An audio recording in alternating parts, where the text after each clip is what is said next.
If you've been told that you need spine surgery, it is important to seek a second opinion.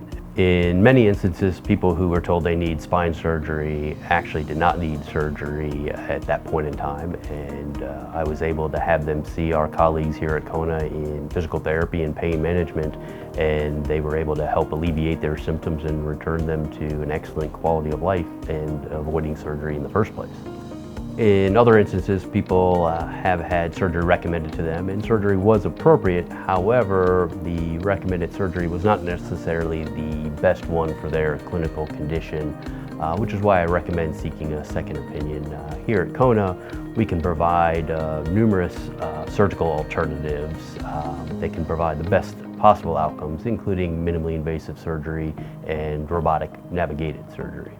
If you have been told that you need spine surgery, contact us here at CONA so you can see one of our spine specialists so we can evaluate you and come up with a comprehensive treatment plan.